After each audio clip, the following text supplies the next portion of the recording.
이스라엘과 이란의 긴장이 고조되는 가운데 전 세계의 안보 전문가들이 주목하는 한 나라가 있습니다. 바로 대한민국입니다. 저는 탈리아 쿠루신스키, 이스라엘 텔아비브 출신의 31세 여성으로 예비장교이자 안보 전문가이며 현재는 안보와 국제관계학을 공부하는 석사 과정 중입니다. 지금 저는 한국에 체류 중입니다. 단순히 학문적 목적이 아니라 제가 직접 눈으로 보고 배우고 싶은 무언가가 이곳에 있었기 때문입니다. 어릴 적부터 한국 드라마를 즐겨보며 자란 저에게 한국은 단순한 외국이 아니었습니다. 특히 전쟁과 군사적인 설정이 등장하는 드라마에서 늘 이 나라, 사람들은 어떻게 이런 긴장 속에서도 살아갈까라는 궁금증이 생겼습니다. 그리고 어느 순간 저는 깨달았습니다. 한국도 우리 이스라엘처럼 끊임없이 위협과 마주하는 나라라는 것을. 하지만 이상하게도 한국은 언제나 침착했고 균형을 지키고 있었죠. 그래서 저는 결심했습니다. 전방 감시 벙커에서 근무하며 우린 왜 늘 싸워야만 하지?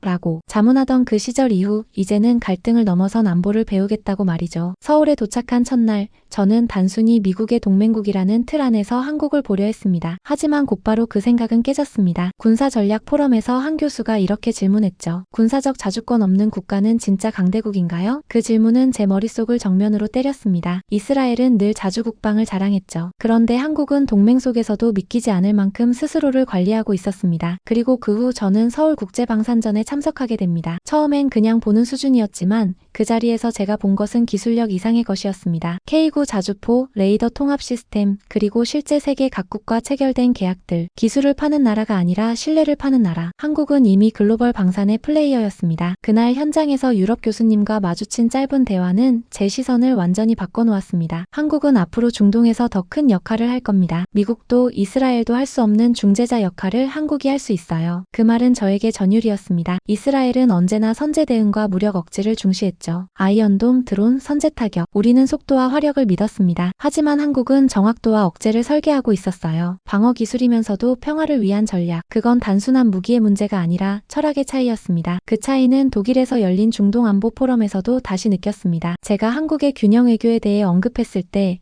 독일 교수들은 긍정하며 말했죠. 우리는 오히려 이스라엘보다 한국의 외교 방식을 참고하고 있어요. 힘의 사용은 절제가 동반되어야 하니까요. 그 순간 저는 느꼈습니다. 이건 단지 안보 전략이 아닌 국가 운영 철학의 차이라는 것을요. 그리고 저는 다시 이스라엘로 돌아가 국방 전략 세미나에서 한국의 사례를 조심스럽게 소개했습니다. 예상대로 일부 교수는 냉소적으로 반응했습니다. 한국은 미국 없으면 아무것도 못하지 않나? 하지만 뜻밖에도 독일계 교수님이 저를 지지하며 말했습니다. 탈리아의 말이 맞습니다. 우리는 너무 오래 같은 방식에 머물러 있었죠. 그날 이후 제 안에서 어떤 확신이 생겼습니다. 우리는 이제 변화를 준비해야 한다는 확신. 한국은 전쟁을 하지 않고도 안보를 지키는 법을 알고 있는 나라입니다. 기술은 억제를 위해 존재하며 외교는 신뢰를 쌓기 위한 도구입니다. 저도 예루살렘으로 돌아와 여러 회의에서 한국을 언급하기 시작했고 점점 더 많은 동료들이 제 말에 귀를 기울이기 시작했습니다. 한국이 그렇게까지 발전했는 줄 몰랐어. 지금이라도 배워보자. 이제 저는 혼자만의 확신이 아니라 변화의 흐름 속에서 목소리를 낼 수 있는 사람이 되었다는 자부심을 갖고 있습니다. 이스라엘의 밤하늘엔 여전히 사이렌이 울리고 우리는 늘 단호한 선택만을 이야기하지만 저는 이제 압니다. 강함이란 반드시 공격을 의미하진 않는다는 것을. 진짜 강함은 균형과 절제 그리고 설계된 신뢰 속에서 자라는 것이라는 것을요. 한국에서의 시간은 제 시야를 바꿔놓았습니다. 앞으로도 저는 이스라엘에서 더 나아가 중동에서 한국이라는 이름을 더 많이 이야기하게 될 것입니다. 전쟁의 시대에 평화를 설계하는 나라. 그것이 지금 제가 한국을 바라보는 이유입니다.